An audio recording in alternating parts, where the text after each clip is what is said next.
Hello and welcome. My name is Stephen Greider, and in this course, I'm going to teach you everything you need to know about React Native. Before we get started, I want to very quickly tell you how you can find help if you ever get stuck inside this course. The first place to check out is the Udemy QA discussion boards. There are many people on the QA discussion boards, many of which are asking the same questions you probably have as well. So always check there right away. You can always directly message me on Udemy as well. You can also reach me on Twitter. There's my handle right there. And finally, if you run into any issue, always feel free, and probably step one, to be honest, is to Google the error message you're getting. React Native has been around for a couple of years at this point, and so a lot of the problems that you might run into have probably been experienced by other people as well. Okay, so now we've got this little bit of administrative stuff out of the way. Let's take a quick pause right here and start on our first technical topic in the next video. All right, now that we've got some administrative stuff out of the way, let's start to dive into the world of React Native. In this video, I want to highlight a couple of different important things you need to understand about this course and some early setup that we're going to do right away. All right, so first off, big disclaimer here. Normally in a lot of different development courses I put together, we focus on building really big applications, or at least relatively big. But in the world of React Native, there is a tremendous amount of stuff to learn. And in a large application, we're generally focused on like 1, 2, or 3 really big topics.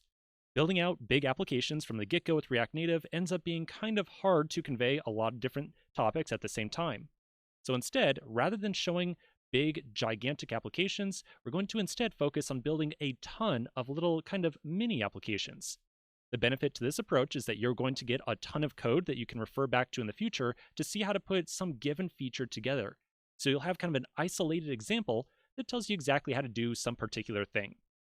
Now, don't be discouraged, however. We're still going to work on some really big applications, but that's going to take place later on inside the course, once we've developed a really solid base of fundamentals and we understand React Native and React really, really well. Okay, so just like I said, quick disclaimer.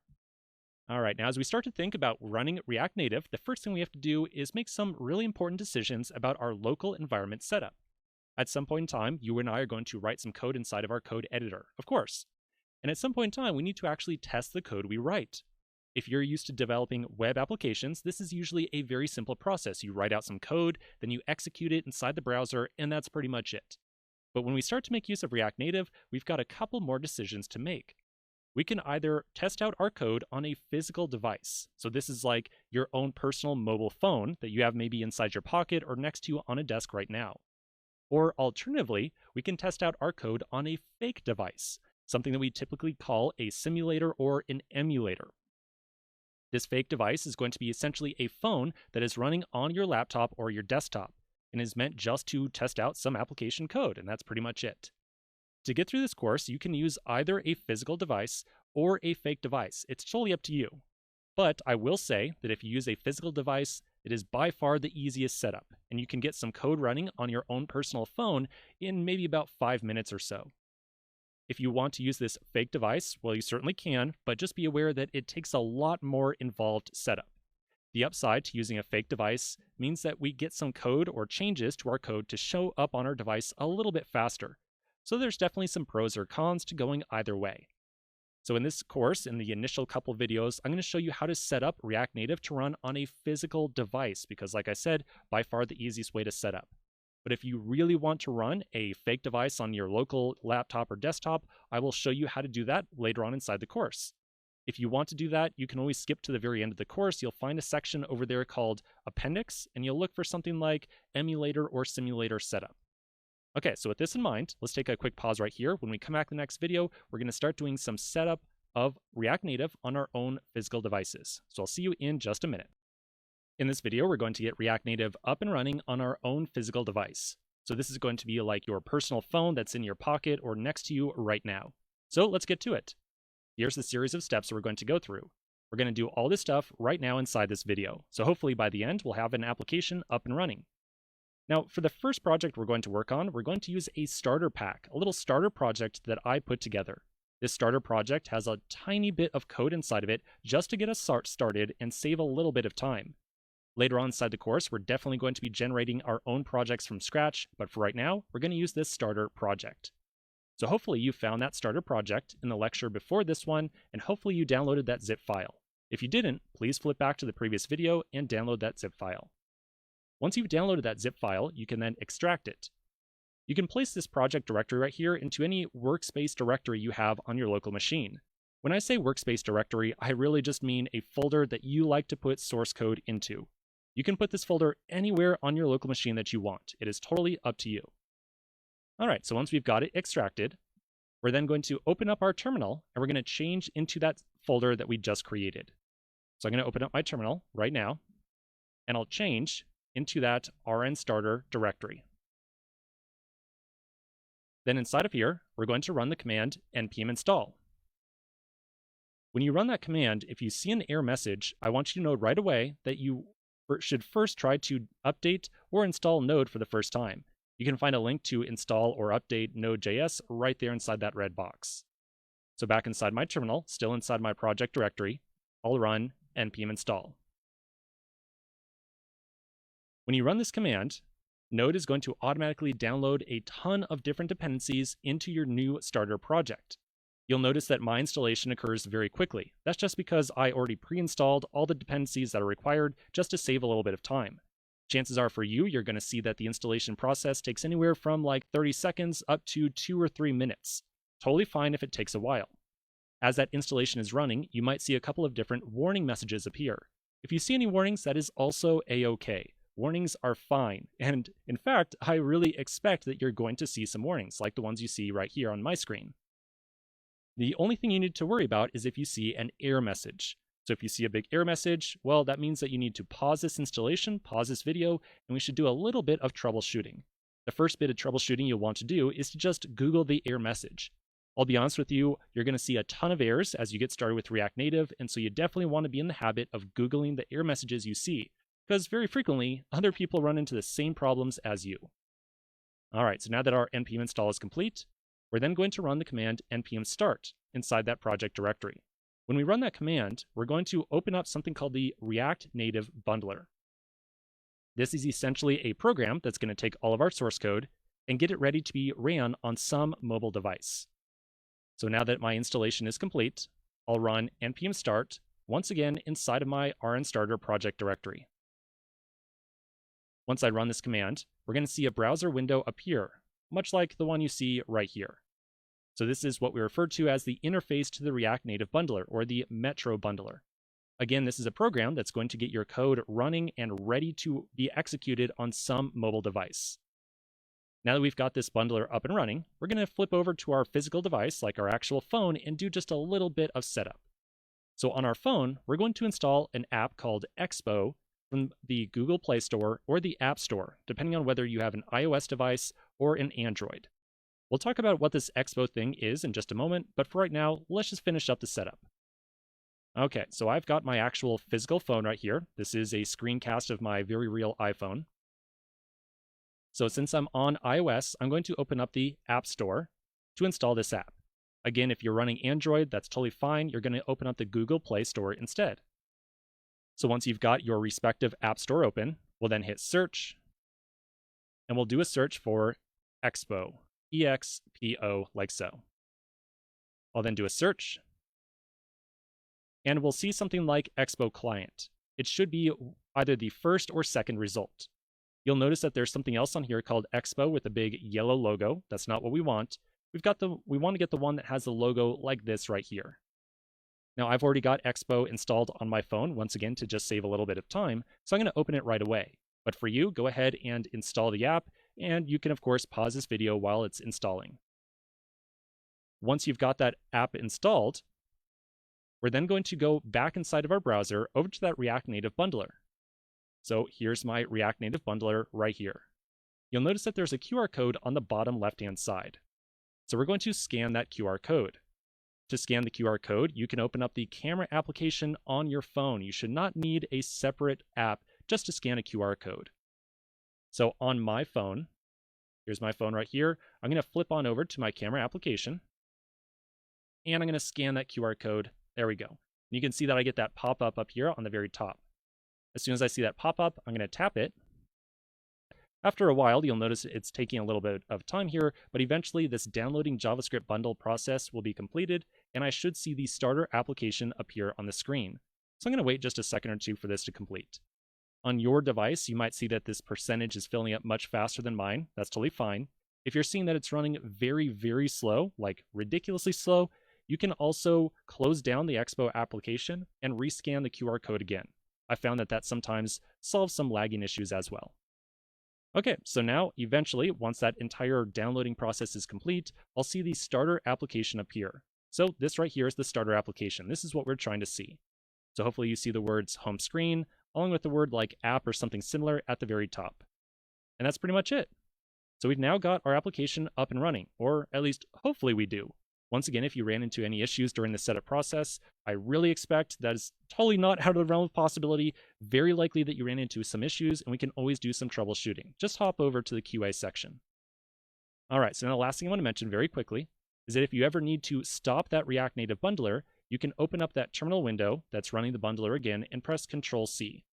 And then if you ever need to start it back up again for any reason, you'll once again run npm start inside of your project directory from the terminal, and then scan the QR code again on your mobile device. And that's pretty much it. Okay, so now that we've got our app up and running, hopefully, let's take a pause right here and continue in the next video. Now that we've got our application up and running on our mobile device, let's open up our code editor and start exploring our project directory, just to see what we're working with here. So I'm going to start up my code editor. Just so you know, there's not necessarily one code editor that is better for working with React Native than another. You can use any editor that you want to use. So I'm going to open up that project directory we just created of rnstarter. And then right away, inside of here, we're going to see a couple of different files and folders. Now, as I mentioned, I generated this project ahead of time and added in just a little bit of code to it. We are going to eventually generate projects together. We'll walk through that entire process, but for right now, we're just going to use this starter project. Inside of here, you'll notice a folder called src. And then inside there is a screens directory, and then inside there is a file called home screen.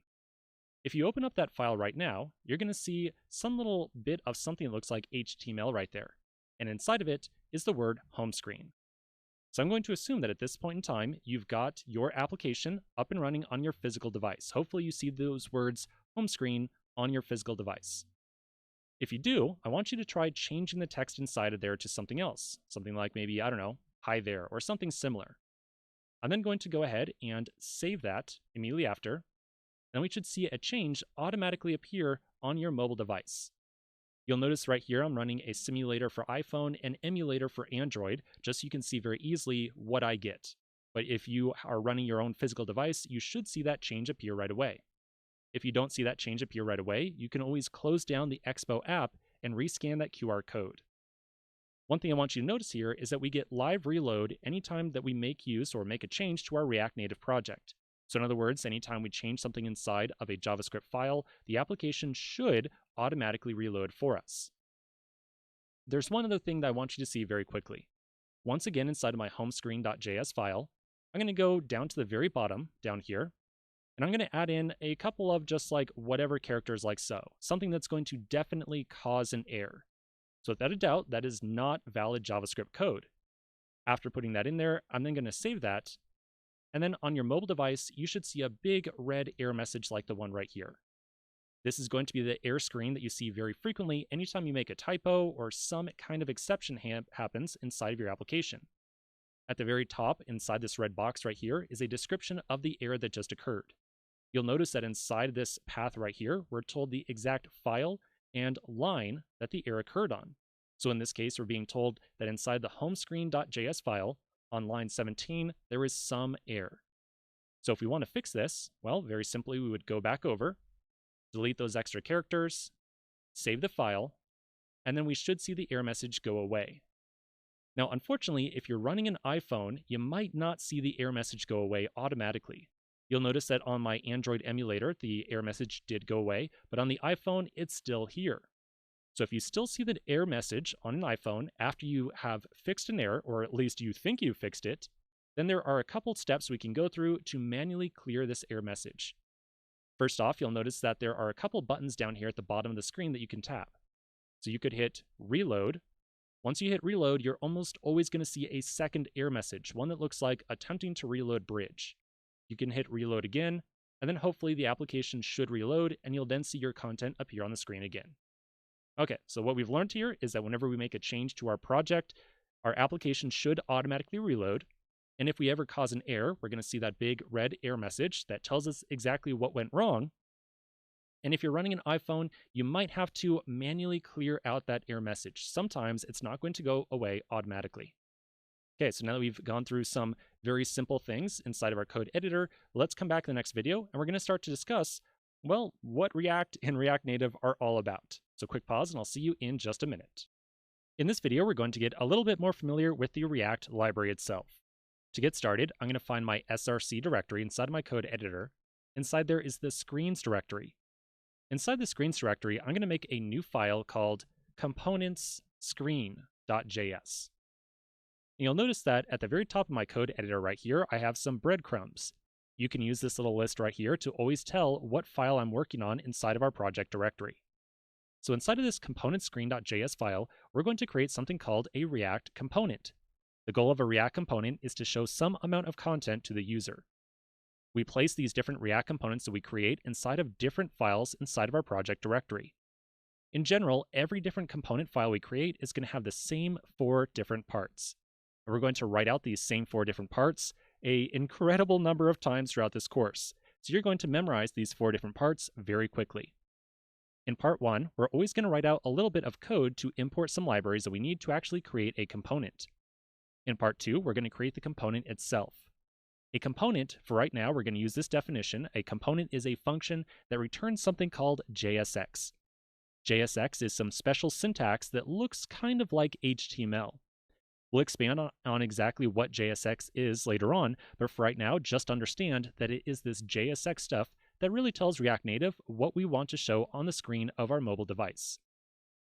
In part 3, we're going to create something called a style sheet. This style sheet works in a similar fashion to how a style sheet or CSS works inside the browser. It is used to add some styling or layout to the component that we created during part 2. And then finally, in part 4, we're going to export the component that we created during part 2 so we can use it somewhere else inside of our project. So let's try to create our own component inside this file that we just created a second ago. So we're going to write out some code inside of here. You're going to get very familiar with this code very quickly because we're going to write it all out an incredible number of times. All right, so inside of here, I'm going to first import 2 libraries that we need to create a component. So I'm going to import React from React, and then I'll import text and style sheet from React Native like so. Now, there's 3 things I want to mention very quickly about these 2 lines of code.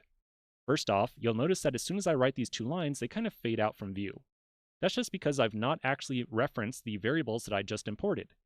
If I actually hover over these lines, it'll say that I declared this variable, but I never actually used it inside this file, and that's why it fades out. If I make use of that variable, it's then going to light up right away. So if you ever see a line of code inside of my editor that is kind of faded, that just means that we have not made use of it yet. Next up, you'll notice that we've imported something from a library called React and something from a library called React Native. These really are 2 separate and very different libraries. The React library is all about how different components work together. So usually when we create an application, we're going to assemble many different components to actually build our app. The React library has a ton of code inside of it that knows how to make different components work together. The React Native library, on the other hand, knows how to take some information from those components and use it to actually show some content on the mobile device. So each library has its own separate job. The other thing, or last thing, third thing that you'll notice about these 2 lines is that on the first line, we added in no curly braces, but on the second one, we did add in some curly braces. So the difference here is that on the first line, we are importing the entire React library into this file. On the second line, we are importing 2 very small pieces of the React Native library. So these curly braces means that we want to import just 1 or more very small parts out of a given library. And like I said, in this case, we want to import 2 different things, one thing called text and another one called style sheet. In general, throughout this course, I'm going to tell you exactly when we need to use curly braces and when we don't, and over time, you'll come to learn these rules on your own. Okay, so that's part 1. We've now imported some libraries that we're going to use to create a component. So now in step 2, or part 2, we're going to actually create our component, and that is a function that's going to return some amount of JSX. So right here, I'm going to create a new function using the const keyword. I'll call it components screen. So that's the name of my component. I'm then going to assign it a function like so. Throughout this course, for all of our different components, I'm going to generally be using arrow functions, but you could just as well use a keyword function instead. There's no effective difference for most of the work that we're going to be doing between using a keyword function or an arrow function. I just like to use arrow functions because they stylistically look a little bit nicer to me. So then inside of here, as we just mentioned, our function is going to return some amount of JSX. And as a reminder, JSX looks a lot like HTML, and it tells React Native what we want to show on the screen of our device. So in this case, I'm going to return a text element like so. So this HTML-looking stuff is JSX. This tells React Native that we want to show some amount of text to the user. The text that we want to show will be placed in between those two tags. So maybe for right now, I'll print out something like, this is the components screen, like so. And then I'll add on a semicolon to the very end of the line. The semicolon is not strictly required, but in general, I add in semicolons everywhere that you're supposed to add them in, even though for React, it doesn't technically make a difference. We could leave that off and leave off the semicolon at the end of the function as well. Okay, so we've now created our first component right here. Now the part 3 that we're going to go through, we're going to create something called a style sheet. Remember, a style sheet is just like a style sheet inside the browser. It is used to apply some amount of styling to our component that we just created. So in our case, we're going to create a style sheet, and we're going to try to create a new style that is going to change the font size of that text element. So to do so, I'll write out const styles equals stylesheet.create, and I'll pass in an object like so. Inside this object, we're going to eventually define a bunch of different groups of styles. For the first one that we're going to create right here, I'm going to create a new style property called text style, like so. So you can think of this as creating a grouping of different styling rules that we're going to apply to a name called text style. Now, just because I call this text style doesn't mean that it's going to automatically be applied to that text element. Instead, there's a very manual process we have to go through where we're going to use these different styles we create to apply them to different elements that we create inside of our component. We'll go into great detail in that later on, but for right now, let's just add in a little bit of code. Inside of this text style object, I'm going to assign a font size property of 30, like so. After that, we're then going to take the style that is generated by the stylesheet.create function and assign to the styles object, and we're going to apply it to that text element. So this is the very manual step that I just mentioned. So right here inside that text element, I'll say style, then it equals, then some curly braces, and I'll say styles.text style like so. Okay, so that's a very manual step that we have to go through anytime we want to wire up some styling. We'll talk more about exactly what the relationship is between that code right there and the object we create down there, but for right now, let's just finish up our component file. So now for part 4, we're going to export the component we just created so that we can use it somewhere else inside of our project. So to do so, at the very bottom of the file, I will write out export default, and then the name of our component that we created right here. So export default components screen, like so. And that's pretty much it. So we've now created our first component file. Now if we flip back over to our device, you'll notice that nothing on the screen over here has changed. So just because we created a component file doesn't mean that anything about our project is going to change right away. Instead, we have to make sure that we tell React Native that we want to show this component on the screen somehow. So let's take a quick pause right here, and we'll tackle that in the next video. We just created our first component, and now we need to tell React Native that we want this component to show up on the screen of our device. Until we do so, we're going to continue to see the default content of the home screen, which is right here. All right, so to tell React Native that we want to show this component on the screen, I'm going to go back to the app.js file that's inside of my root of my project directory. So here's the app.js file right here. Inside of here, you're going to see a little bit of existing code. So this code right here is some code that I added into our starter project. Remember, I mentioned that I added in just a little bit of code. This is pretty much it right here. So you'll notice there's not a whole lot going on. We'll talk about great details of what's going on inside of here over time. But once again, for right now, let's just try to get our new component to show up. So to do so, I'm going to first import the component we just created underneath the second import statement that is already inside of here. So right here, I'm going to say import component screen from, and then I'll list out a relative path to that file we just created. So by relative path, I mean that we need to essentially describe the path from our root project directory, which is where the app.js file is, to the component screen file.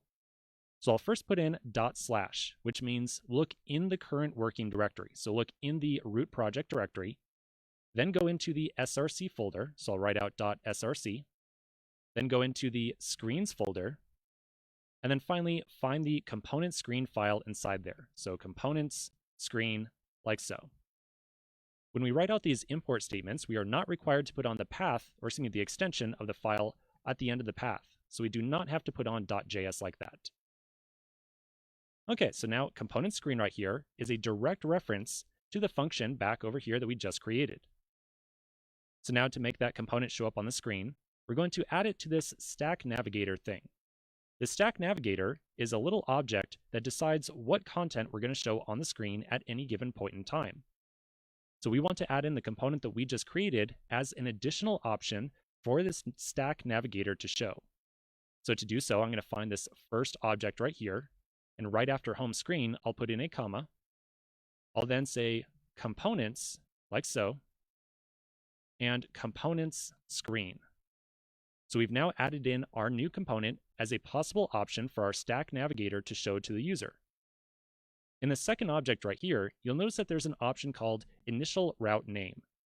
That's a description or a configuration option that tells this navigator thing what the first component is that should be displayed. Right now it's set to home, which means that the stack navigator is going to find the home option right here and show that component on the screen first. So we're going to update that initial route name and tell it that we instead want to show this components option.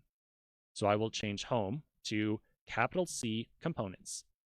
Make sure that components right here has the exact same spelling as components right there. If it's not the exact same, you're going to end up seeing an error message. Okay, so I'll save this file. And when I flip back over to my device, I'll see the component we just put together on the screen. So I see the text, this is the component screen. And I see that both on Android and my iOS device as well. You'll also notice that this text is kind of large. And that's because back inside of our component screen component, remember we added in that font size of 30. If we start to change that font size, like let's say go up to 50 or so, you're going to see that text appear much larger. Or if we go all the way down to 10, it's going to be far smaller. I'm going to leave it at 30 for now. Okay, so we've now gone through the process of creating an entire React component and then wiring it up to this stack navigator thing inside of our app.js file.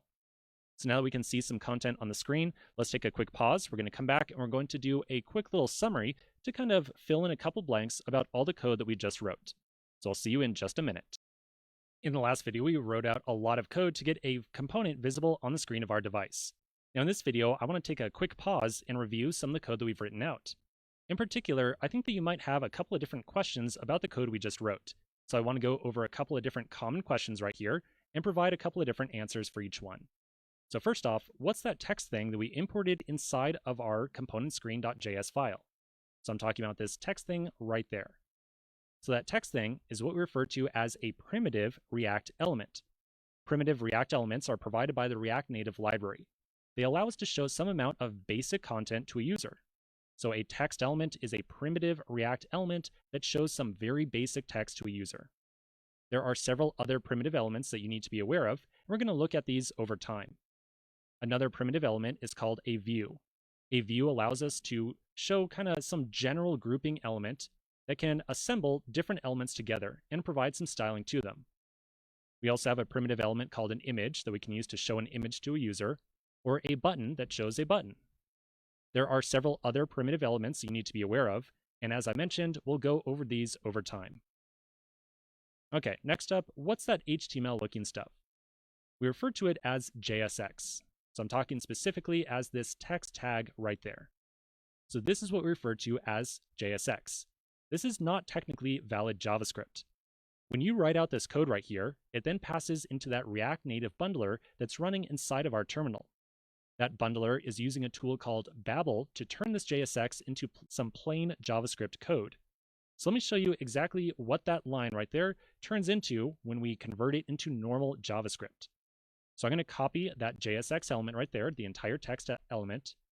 I'm then going to go over to a website called babeljs.io. So this is a tool that is being used by the React Native bundler to turn our code into plain JavaScript, as opposed to the JSX we fed into it.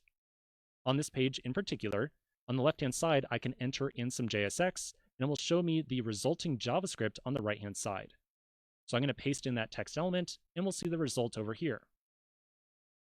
So as you can see, a JSX element gets turned into a normal function call. Nothing weird about this whatsoever. It's just a normal function call to a function called react.createElement. So why do we use JSX? Well, as you're going to see very soon, when we put together React components, we frequently write out many different JSX elements like this one right here. If we were to write out all those different JSX elements instead as normal function calls like this, it would result in a component that's really hard to make changes to and really hard to modify and maintain over time. So instead, we make use of this JSX syntax just to make our lives as developers a little bit easier. That's pretty much it. We'll talk more about the rules around JSX very soon. Okay, so next big question you might have. What's that app navigator or the navigator thing in general inside the app.js file? Okay, so back inside of app.js right here, remember we've got this create stack navigator function. So this navigator stuff that you see inside the app.js file, as I mentioned, I wrote this out ahead of time just to save us a little bit of complexity. All that navigator stuff is from a tool called React Navigation. This is a library that's used in a ton of different React Native projects for handling navigation. When we talk about navigation, we're really discussing about showing different content to the user, so making it appear as though there are different screens of content inside of our application. We're going to learn about React navigation over time, and eventually we're going to wire all this stuff up from scratch on a future application. All right, final question. What's that styles thing back inside of our component file? All right, so back inside of component screen.js, I'm talking about this styles object right here. So just to be clear, because you might have seen a different way of applying styling to an element on some other React Native content, maybe another tutorial or a blog post, we are not strictly required to apply styling to an element using this stylesheet.create function call right here. The only reason we use stylesheet.create is that it will automatically validate the different styling rules that we're trying to apply to an element. Let me show you what I mean. I'm going to pull my application back on the screen really quickly, and I want you to notice that I've got a font size property right here. So as you might guess, we're trying to use this rule to change the font size of our text element. In order to change the font size, we have to pass in a property that is specifically font size with a capital S. So if we change the spelling of this, or even the capitalization, the rule will not be applied correctly. So for example, if I change font size to have a lowercase s instead, and then save this, I'll very quickly see an error message appear. So it says font size is not a valid style property. This validation and the big red error message that you're seeing right here is provided by this stylesheet.create function. Now, just to show you a little technicality very quickly, I'm going to comment out that styles object. And then up here on my text element, rather than referencing styles.textstyle, I'm going to delete that and replace it with a plain JavaScript object. So notice that I now have two sets of curly braces. And then inside of here, I'll say font size of 30 like so. So if we want to, we can technically pass a styling object directly into a JSX element, and everything's going to work just fine. In addition, if we make a typo inside there, and I instead put in like font size with a lowercase s, we're still going to see not an error, not a big red error message, but we will see a warning down here at the bottom that has essentially the same message, something telling us, hey, we did something incorrectly. So this stylesheet.create function right here, we're only using because it shows a big red error message to us that tells us immediately, right away, that we did something poorly with styling inside of some given component. So it's an immediate signal to you and I that we need to go and figure out what we did incorrectly. Now, the only reason I show you this alternate way of applying styling is just to let you know that if we don't want to always have to create this big style sheet object down here, we always have a kind of escape hatch. And we'll talk about why we might want to pass what we refer to as an inline style right here over time. For now, I'm going to undo these changes I made. So I'm going to uncomment that, and I'll change this back to styles.textstyle. And I'm back to, oops, let me change the font size here as well. There we go, that's better. Okay, so that's the stylesheet.create function. Again, we use it because it's going to validate the different rules that we're trying to apply to some given element. All right, now that we've gone over a couple of different questions that you might have right here, let's continue working on our first little application in the next video. In this video, I want to share a couple more facts around JSX with you. Throughout this course, we're going to be using JSX quite a bit, so it's really important for you to have a solid understanding on how it works. Okay, so a couple different things. First rule is we can assemble different JSX elements together as though they were normal HTML elements. So we can nest one element inside of another if we want to. I'm going to import another JSX element from React Native up here. Right next to style sheet, I'll put a comma, and then I'll get the view element. We can use the view element to position or group together multiple other elements inside of it. So I want to try using this view element to wrap this text. To do so, I'm going to place a view opening tag right in front of text, then a new line, and I'll place a closing view element on the other side. Now, one really important thing to be aware of whenever you add in a view element like this right here. Whenever you add in that view element, notice how at the end of the text statement, I had a semicolon at the very end of the line. As soon as I wrap that line with the view element, React now considers this semicolon right here to be a piece of text that we're trying to show to the user, even though it is not technically wrapped inside of a text element. So if I save this, I'll then see an error message on my device, and it says that text strings must be rendered inside of a text component. So we're seeing that solely because I accidentally left on that semicolon at the end of the line, once I wrapped it with the view element. So to get this error message to go away, I would remove that little semicolon. I can now save this, and the error message goes away. So as you see, we can assemble multiple different elements together just as though they were HTML. So for example, if I wanted to then produce another text element, I can place another text right underneath the existing one, and I'll give it some text like, "Hi there." This second text element right here doesn't have any styling applied to it, so it will appear as the default text styling. Once I save that and check out my device again, I'll see "Hi there" appear as rather small text on the screen. So that's the default styling for a text element. All right, next up. Whenever we show a JSX element, we can configure it on the fly by using the props system. The word props right here is short for properties. We're already making use of one prop when we created this text element right here. The style thing right here is an actual prop. So we're trying to configure this text element on the fly when the element is created. There are several different built-in props that you need to know around text and view elements. In addition, once we start to build our own custom components, we can build them so they can accept some number of props, so you and I can customize our own components that we create. For right now, just understand that when we create a JSX element, just as we are right here, we can specify some configuration options and we refer to them as props. Okay, next up, we can refer to JavaScript variables inside of a JSX block by using curly braces. So let me show you a quick example of this. Up at the top of my function, I'm going to define a new variable called greeting, and I'll assign it the string of "hi there." If I now want to print out that string anywhere inside of my JSX block, I could refer to the variable greeting inside of a set of curly braces. So for example, if I replace "hi there" with curly braces and inside there greeting, I can then save this, and I'll see the same result appear on the screen. If I change it to "by there" just to make sure it's really working, now we'll see "by there." So anytime we have a JavaScript variable, if we want to refer to it inside of JSX, we're always going to wrap it with some curly braces. We can also, say, assign a number to greeting. So if I put in a number of like 1, 2, 3 and save this, we'll see that number appear. We can also do an array of numbers. So like 1, 2, 3, 4, 5, 6. We'll see that full number appear. And we can also do, say, an array of strings. So ASDF and then BBB.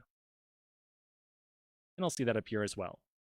The one big exception to showing some content inside of a block of JSX, specifically inside of a text element, is that we cannot try to show a JavaScript object. So for example, if I assign an object of color is red to the variable greeting right here, and then save it, we'll see an error message. So again, specifically, we cannot show a JavaScript object inside of a text element. Otherwise, we'll see an error just like the one you see right there. So I'm going to change this back to saying greeting of the string hi there, and back to working. Okay, so now last thing, we can assign JSX elements to a variable and then show that variable inside of a JSX block. So very similar to what we're doing right here. If we wanted to, we can instead create the text element up here. And inside here, maybe I'll say something like, hello to you. So now a JSX element has been assigned to greeting. And now we're going to try to print out that JSX element inside of here. Rather than trying to place it inside of another text element, I'm going to remove that text element and replace it with just greeting.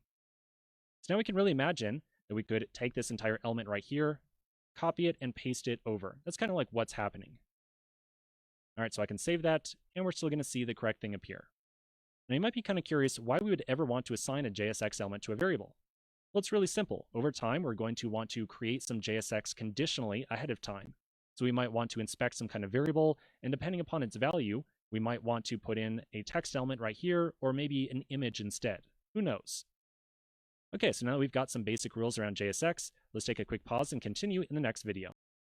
In this video, I want to mention one last rule around JSX. Now, I'm making a separate video out of this because I see this error come up so incredibly frequently with people who are first getting started with React. Right now, inside of my component screen component, you'll notice that I've got a return statement. And right after that, I've got an opening parenthesis. And then inside that set of parentheses, I have all of my JSX. What you see right here is the syntax of one valid way to return a multi-line JSX statement. So there's multiple lines right here. One valid way to return it is by placing the return keyword, and then a opening parenthesis, all of our JSX, and then the closing. Another valid way to return a multi-line statement is to write out just the opening tag, like so, and then all of our JSX after it. So in other words, return statement, opening tag right after, and then everything else. The one way that is not valid, and I see a lot of beginners doing this, is to write out the return keyword and then place the opening tag right after it on a new line. This right here is interpreted by JavaScript as essentially being return nothing, like return undefined. So our JSX is not going to be returned, and we're going to end up seeing an error message inside of our application. As a matter of fact, I'll save this right now, and you'll see that, yep, sure enough, I get a really nasty error. So just remember, anytime that you want to return a multi-line JSX block, it needs to either open up on the same line as the return statement, like so, or you need to wrap it with a set of parentheses. And the opening parenthesis has to be on the same line as the return statement. So if I now save this, error message is going to very quickly go away. All right, so let's take a pause right here. When we come back in the next video, we're going to start working on our first little exercise. We've now got a little bit of knowledge around JSX, and so now it's time for us to practice what we've learned. So to do so, I would like for you to work on a tiny little exercise. In this exercise, you're going to make some changes to the component screen component that we just put together. So inside there, I would love for you to show two separate text elements. The first element should say, getting started with React Native, and it should have a font size of 45, as you see right here. Then the second element should say, my name is blank, and have a font size of 20. And then as a special requirement, for that second text element, try to assign your name to a JavaScript variable ahead of time, and then print it up inside of that JSX element. As a quick side note here, you'll notice that each of these different text elements should have a different font size. Just as a quick aside, down here inside this styles object right here, we can add in as many different separate groups of styling as we want. So let's say that we want our first piece of text to have this font size of 30. If we then wanted to have a second piece of text and style it, we can add in a comma, and then maybe we would create another style object inside of here called like subheader style, because in this case, this kind of is a subheader right here. And then we could apply an object to it and put in our own set of styling rules inside of here with maybe like a font size of 20 or whatever else. Then to apply or reference that second style right there, we would write out inside the style prop of some text element, styles.subheader style, like so. Okay, I'm going to undo that change really quickly. Okay, so go ahead and give this exercise a shot, If you get stuck at any point in time, don't sweat it. We're going to go over a solution together in the next video. In addition, if you just don't feel like doing this exercise at all, no problem, just skip to the next video. So quick pause and I'll see you in just... All right, my friends, hopefully you had some success putting this exercise together. So let's do it together right now. Back inside of my editor, I'm going to find my component screen component right here. I'm going to delete everything inside there, just so I can start from scratch so you can see how I would approach this in a normal component. So inside of here, I'm going to put in a return statement because I know I need to return some amount of JSX. And I know that I need to return multiple different elements. So I'm going to place down a set of parentheses and put all my different elements inside of here. Next up, I know I need to show two pieces of text. Anytime I need to return multiple different elements, I'm always going to wrap them inside of one single component. So in this case, I'll put down my view like so. And then inside there, I'll place two text elements. Now in the first one, we had said that we wanted to have the text, what was it? Getting started with React Native. So I'll say getting started with React Native. And then in the second one, we need to say my name is, and then whatever our name is. But the special requirement here was to assign our name to a variable ahead of time. So at the top of the function, I'll say const name is my name of Steven. And then I can print up that variable inside this text element by placing a set of curly braces and then name like so. Okay, so that looks pretty good on the content side. So I'm going to save this really quickly and test it out. Yep, looks good. So now we just need to apply a little bit of styling. So to do so, I'm going to come down to my styles object. Right now, we've got an existing text style with a font size of 30. For the first text element, we had said that we wanted a font size of 45. So I'm going to reuse this existing one and just change the font size to 45. Then after that, I'll create a second styling group. I'll call this second one like subheader style. And I'll give it a font size of 20. So now I can apply both these different styles to the appropriate text elements. On the first text element, I'll say style is styles.textStyle.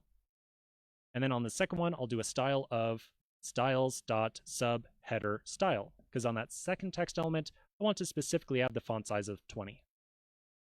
Okay, and that's pretty much it. So I'll save this file, and yep, looks good. Now, if you had any trouble with this first exercise, do not sweat it. We've only been talking about React here for a couple of minutes. We're going to have a lot of more exercises later on inside this course, so you'll have many different opportunities to polish up your skills. Okay, so let's take a quick pause right here and continue in the next video. We've now got a pretty good idea of how to work with JSX, so now we're going to move on to our next topic, which is dealing with lists. Showing lists of elements inside of a mobile application is super fundamental, so we're going to spend a decent amount of time on it to make sure we really understand what's going on. To get started, I'm going to first create a new component inside of my screens directory. So inside of here, I'll make a new file called listscreen.js. Then inside of here, we're going to write out a little bit of boilerplate to create a React component. So I'm going to write out import React. From React, I'll import view, text, and styles sheet from React Native. I'll then create my list screen component. And for right now, I'll return a text element that just says list screen. I'll then create my style sheet. So I'll say const styles is styles sheet.create and put in an empty object for right now, and then export default list screen. Okay, so this boilerplate right here, you might even want to copy paste off and keep around because we're going to write it out many, many times throughout this course. So now if we just save this file, once again, we're not going to see any change on the screen of our device.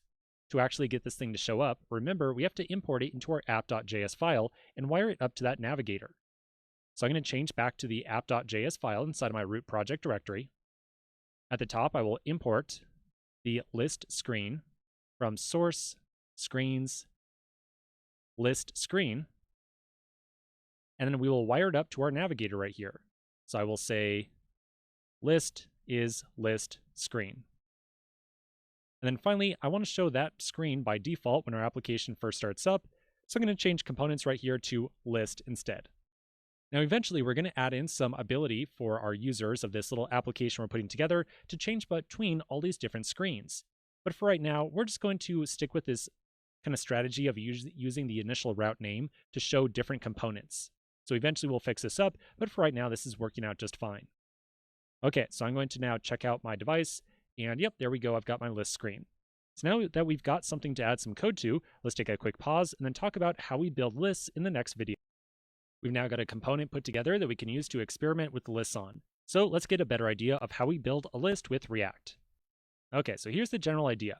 We're always going to start off with some array of records that we're going to want to represent on the screen in some fashion. So this might be an array of objects, where each object has maybe a name property. So maybe every object inside of here represents a friend or something like that. We could also have an array of numbers, or an array of strings, or an array of absolutely anything. But in general, when we are building out a list with React Native, our starting point is an array that we want to build out into a series of different React components and show to the user. In order to take an array like this and turn it into a series of React components, we're going to use another one of those primitive elements from React Native. The primitive element we're going to use is called the flat list. So we're going to use the flat list primitive element to take an array of records and turn it into some list to display on the screen of our device. When we make use of the flat list element, we are always going to pass in two different props. Remember, props are configuration options we specify when we write out a JSX element. The first required prop is called data. So we have to pass in an array of records that we want to turn into a collection of React elements to show on the screen. Now, flat list doesn't technically just figure out for us how to display each of these different elements. Instead, it's up to you and me to provide a function called the render item prop that's going to be called with every individual element out of that array, and it's going to be up to you and me to return from that function a little bit of JSX that describes how we want to show each element on the screen. We'll see how to write that out in just a moment, because when I use words to describe that, it's a little bit confusing. Now, the last thing I want to mention really quickly is that if you're coming from the world of React.js from the web, you might be used to mapping over an array of data to build out a list. So in the React Native world, rather than doing that, we use the flat list element instead. And the reason for that is that the flat list has a bunch of optimizations built into it to render a huge list of elements on a mobile device in a very performant fashion. And we'll describe how that optimization works in just a little bit. Okay, so now that we've introduced the flat list element, we'll take a quick pause and then come back to our list screen in the next video and get a better idea of how to use it. In this video, we're going to write out a quick example using the flat list component. So inside of listscreen.js, I'm going to first import flat list at the very top like so. Then inside of my list screen component, I'm going to build up some array of objects that I want to eventually render onto the screen of my device. So I'm going to create an array inside of here called friends. And I'm going to have that be an array of objects. Every object is going to have a name property, and I'll just give it a name of like friend number 1, and 2, and 3, and 4, and so on. So I'm just going to copy that object down a couple times. And I'll go through and manually change each of these numbers. So friend 1, 2, 3, 4, 5, 6, 7, 8, and 9. So this is the array of records that we want to turn into a list. To do so, we're going to remove the text element that we have right here, and I'll replace it with a flat list. When we place a flat list, as I mentioned, there are two required props. The first required prop that we discussed is the data prop. So we have to pass in the array of records that we want to turn into our list. So I'll define flat list right here, and I'll define the data prop and pass in the friends array that I just created right here. The second required prop is called render item. So I'm going to add in render item to my flat list as well. And this is supposed to be a function that is going to be called with every element out of our array. Now, if I start to add in some more implementation for this function right here, this line is going to get really hard to read really quickly. So I might try to multi-line this JSX expression right here. To do so, I'll place a set of parentheses around flat list. And now right in front of each of these different props, I'll put in a new line character. So now it's just a little bit easier to read than what we had before. Okay, so as I was saying, this render item right here is going to be called with each individual element. Now this element argument right here is a little bit misleading. You might think that this element argument is like going to be exactly this object right here. Unfortunately, it's not. The element argument actually has a couple of different properties in it. So if we were to console log this thing out, element would be like this. It would have an item property that was our friend object. So that's where our name with like friend of number 1 would come from. And then it also has an index property as well.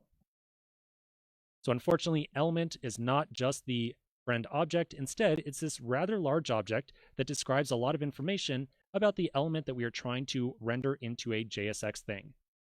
So usually, rather than receiving this entire argument right here, we instead usually just pull off the item property, which is the actual object that we have inside of our array up here. To just pull off that item property, we'll usually make use of ES2015 destructuring. So rather than writing out the full word element, we could place a set of curly braces inside those parens, and then just write out item. So that means we're going to get a direct reference to this item property, which effectively will be our friend object that has a name inside of it. So now if we did a console log of item by itself, it would be just name with like friend number 1, or whichever friend it is. Okay, so usually whenever we build out a list like this, we're just going to destructure off that item property. So now inside of this function, we have to return some amount of JSX that's going to describe how we want to show this item right here on the screen, or this friend as it were. So in this case, we might just try to show some little bit of text. Then inside that text, we can make use of those curly braces to print up a JavaScript variable inside there. So remember, item is going to essentially be this object, then this object, then this object, and so on. So if we want to just print up the name, we would reference inside those curly braces item.name. And that's pretty much it. Okay, so now this right here is going to show a list on our screen. However, it's also going to result in a warning message. We're going to save this right here and test it out. I just want you to know that we are going to see a warning message. We'll discuss exactly what it means in just a moment and then fix it up. Okay, so I'm going to save this. I'll flip back over, and there's my list right there. Now, if you try to scroll through this, you're going to notice that it actually has some scrolling functionality. So I can kind of scroll through my list of elements right away. And if you're on Android, you'll see something like that, and the list on Android is not going to be scrollable. On iOS, lists are usually kind of bouncy scroll like this, but on Android, that's not the case. So if you are on Android and you can't scroll the list at all, that's totally fine. Okay, so clearly we can now show a list of elements on the screen, but as I mentioned, we've got a warning down here. So the warning says virtualized list, missing keys for items. So let's have a quick pause right here, and we'll discuss exactly what this warning message is talking about in the next video. We'll also kind of do a discussion around the flat list component in general and understand better what it's really doing behind the scenes. We've now got some content visible on the screen, but unfortunately we've also got this big warning message right here. So in this video, we're going to figure out what that warning message is all about and then fix it up. All right, so I want to show you 2 diagrams really quickly. The first diagram that we're going to look at is going to tell you what happens to our list when we are not providing a key property. So in other words, this is the situation that we are currently in, and this is not a good situation to have. So right now, if we were to say render our list of elements, so here's our list of elements right here, we've got all of our different friend objects, they would show up as some visible element on the screen of the device, and everything is pretty much a-okay. The issue starts to come whenever we start to change our original array of data. So let's say right here that we delete friend6, that object right there. If we delete that element or that object right there, you and I would expect to see friend6 disappear from the screen. And I can tell you without a doubt, friend6 would disappear. The issue when we don't provide that key is how our list gets updated on the screen. So if we do not provide a key, the way that React Native updates our list is it deletes everything visible on the screen. So it deletes friend 1, 2, 3, 4, 5, 6, and 7 entirely. It then looks at the new array of data and renders a single element for each one. So we would end up with a situation like this right here. So the downside to this approach, just to be clear, is that React Native has to delete every element on the screen related to our list, and then rebuild the entire thing from scratch. That's not ideal. We don't want React Native to rebuild an entire list just because we made one little change to our array of data over here. What would be ideal, what we do want, is for React Native to detect that we deleted specifically that object right there, and we would want it to delete just that element, just friend6, and then essentially move up friend7 like so. That would be the ideal case, but again, that does not happen if we don't provide this key thing. So let me now tell you what happens if we provide the key. And I know we haven't really explained what the key is just yet. That's what I'm going to tell you right now. Okay, so the idea behind this key property is that it allows React Native to kind of track these different objects and detect when we delete one of them. When we delete one of these objects, React Native can then very easily say, oh, okay, I see that maybe we just deleted friend with 4 right here, or friend 4 right here, and it would then need to just delete that element that has a key of D. And then it could just move up friend 5 like so, and React Native did not need to rebuild the entire list from scratch. So what's the idea behind the key exactly, now that we understand kind of what it does? Essentially, the key right here allows React Native to tie the definition of some particular object of data, so in this case, like friend 4, with some actual element that appears on the screen. So if we give friend 4 right here, this object, a key of D, React Native can create an element out of it, like this friend 4 that's visible on the screen, and tag it with that same exact key.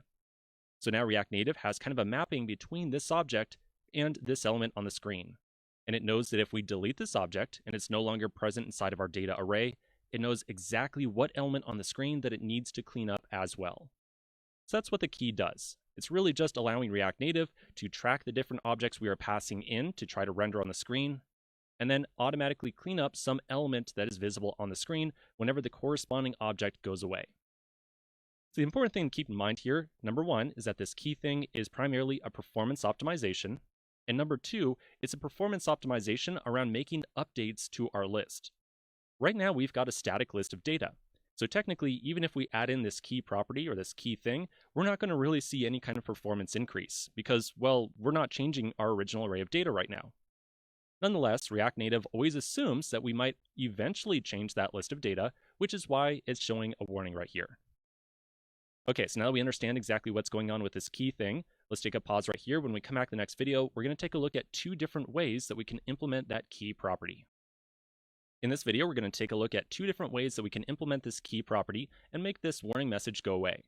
The reason I'm going to show you 2 different ways is that when you start to look at some documentation and blog posts and whatnot, you're going to very frequently see both of these different ways of adding in a key prop. Sometimes it's going to be really convenient to use one way, sometimes it'll be convenient to use the other way, and it's really going to be up to you which way to use. Okay, so let me show you the first way we can do this. The first way to add in a key prop and allow React Native to essentially associate one of these objects right here with what appears on the screen is to find these original objects, and to each object, we're going to add in a key property. The requirement of a key property is that it must be a string. It must be consistent between renders, and it must be unique compared to all the other objects inside of our array of data. So in this case, I might put in a key right here of just like 1. And notice how 1 is a string.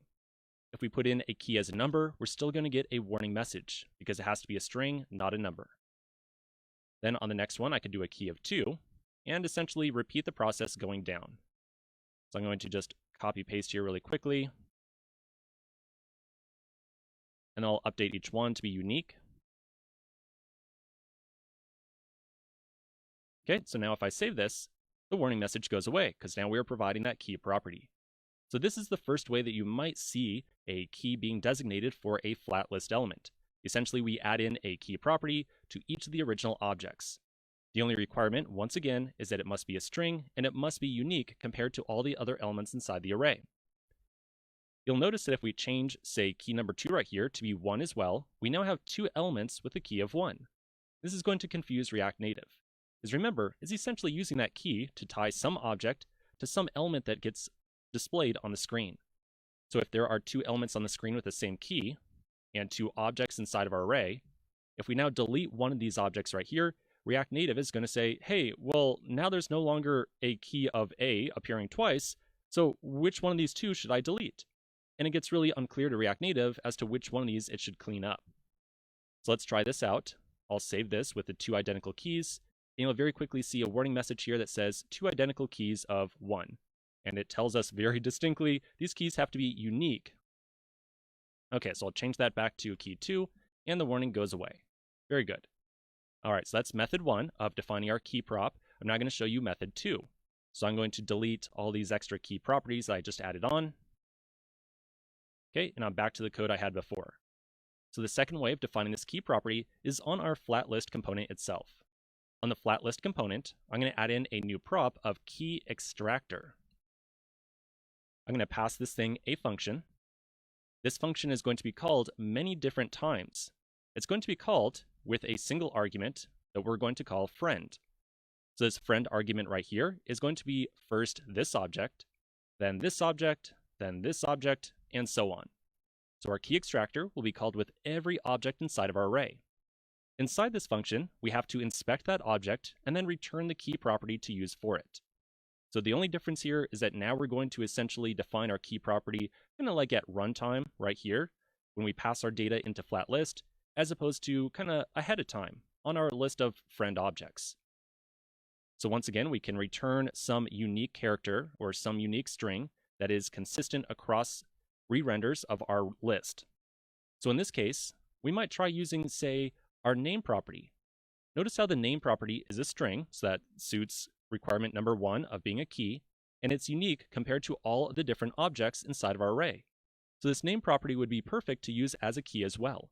It doesn't have to be a number that, or a string that contains a number. It can be any string of characters. It just has to be unique. That's the only requirement. So from key extractor, we could return friend.name. So now we're using that name property as our key. So now I can save this, and once again, we no longer see that warning message. All right, so once again, that's 2 different ways to solve this key issue. You're going to see both methods used very frequently inside of documentation. In this course, you and I are going to kind of favor this key extractor approach because it's one tiny line of code, and it doesn't require us to modify these original objects right here. In general, whenever we're working with some data like this, some array of objects, we really want to keep just the data related to that object inside the object itself. So what I mean by that is right now we have an array of friends. So all these objects should really only contain data related to being a friend. In this case, it just means it has a name. If we start to add in a new key property, then we're starting to tie some information from the view side of our application, like what appears on the screen, to our data objects, which is generally not a very good approach. So like I said, we're going to favor this key extractor approach as much as possible inside this course. All right, so now we've got this problem fixed up. Let's take a quick pause right here and continue in the next video. In this video, I want to show you 1 or 2 more quick things around this flat list component. So to get started, I want to make sure that my flat list component spans off the very bottom of the screen. Right now on both Android and iOS, all these different friends are kind of compacted up to the very top, and so on Android, as we saw a little bit ago, I don't even get any ability to scroll through these elements, because there's just not enough content here. So in order to make sure that the list spans all the way past the bottom of the screen, we can add in a property, or some styling, to this text element right here. So we're going to make sure that the text element has some extra spacing above and below it, to make sure that the list is tall enough that it goes off the very bottom edge. So to do so, I'm going to go down to the bottom of the file and find my styles object. I'm then going to expand that object and add in a text style property once again. Then inside of here, I'm going to add in a margin vertical property. This is going to apply some spacing above and below every text element that we display. So for margin vertical, I'm going to add in like maybe 50 or so.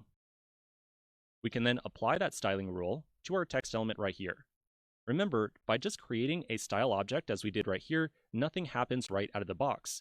We have to very manually wire up the style that we just created to some element returned from our component. So I'm going to find my text element. I'm going to add in the style prop. I'll put in my curly braces, and then we'll do styles.textStyle. As a second reminder, I just want to mention again very quickly, the name of the style object that we create right here, so in this case text style, it doesn't have to actually match up or correspond to the name of the element whatsoever. We could put in gibberish right here if we wanted to, like ASDF. It just has to be the same when we actually try to use it up here as well. But in general, I like to use something like text style or just simply text if we're trying to apply some styling to a text element, because it makes it really easy for us to glance at the style sheet right here and understand where each different style is being used. Okay, so let's save that and see how we're doing. Okay, so now my list has a ton of additional vertical height to it because we added in some spacing above and below every text element. So now we can very easily scroll through this list of items, and it definitely goes down beneath the bottom of the screen. And then on Android, we've got something very similar as well. So over here, I can scroll around too. Okay, so there's 2 additional props that I want to show you related to the flat list. We're going to eventually use these different props in a future application that we work on So for right now, I just want to show them to you and let you know that they exist. So the first prop I want to show you is the horizontal prop. If we just add in the word horizontal to a JSX tag like so, that is equivalent to writing out horizontal equals true inside of curly brackets like so.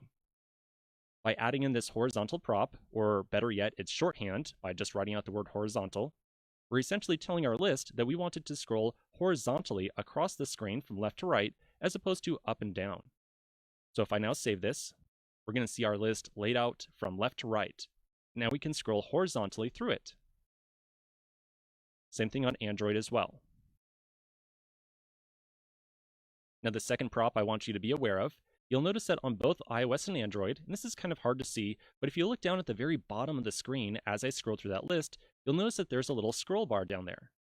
So right there above my kind of software buttons, when I scroll, yeah, there's the scroll bar. Same thing on iOS as well. All the way down at the very bottom, I got that little list of elements. So in many cases, we might want to hide that scroll bar and make sure that it's not visible to the user. So to disable that scroll bar, we can add in horizontal, or excuse me, shows horizontal, there we go, scroll indicator, very long term right there. Make sure you've got the correct spelling and capitalization all the way through, and we'll set that equal to false, like so. So that's going to keep that scroll bar from appearing when we scroll through our list of items. So if I now save this and I scroll through, no longer do I see that scroll bar appear at the very bottom. Same thing on Android as well. Now, in many cases, like right now, it might seem like, well, who cares about that horizontal scroll? But you're going to notice that in a lot of different mobile applications that you might use on a everyday basis, whenever you scroll through a horizontal list of items, having a scroll bar on there is actually really distracting. And so there are many cases where we might want to show a horizontal list and hide that scroll bar. And essentially, that's how we do it.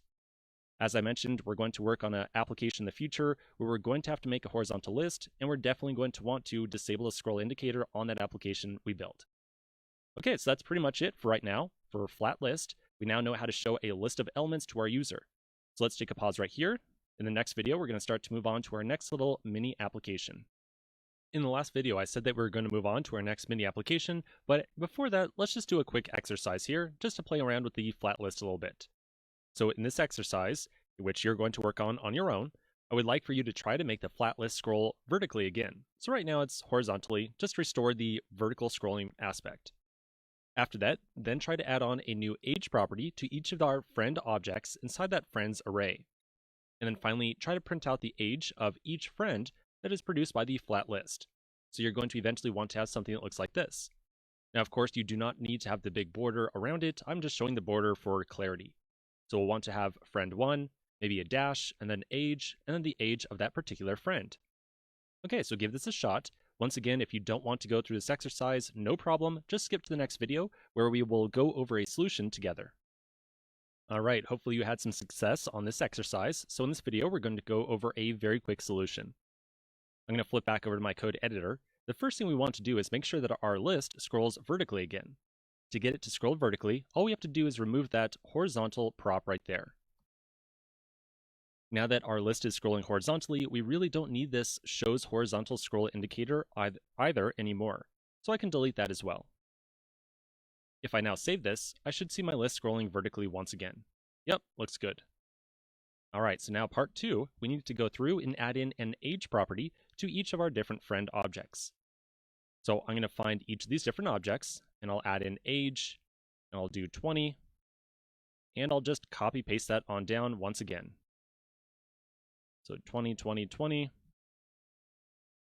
And I'm going to change the age for each one very quickly. Let's go 21, 22, 23, 24, and so on. Okay, that looks good. So now that our friend objects have an age property, we can reference that inside of our render item function right here. At present, we are only accessing the name property off of each friend.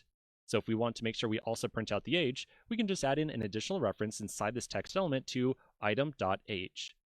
So I'll put inside of here, right after item.name, a dash like so, because remember that's what I showed on this mockup over here. And then I'll write out in plain text, age.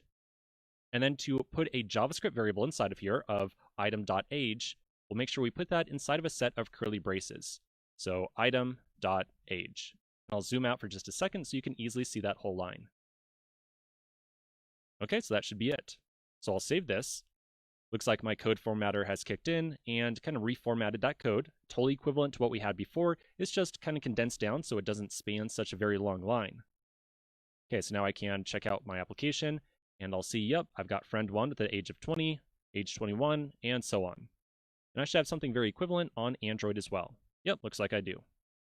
All right, so nice little exercise. Let's take a pause right here, and now we're going to move on to our next subject in the next video.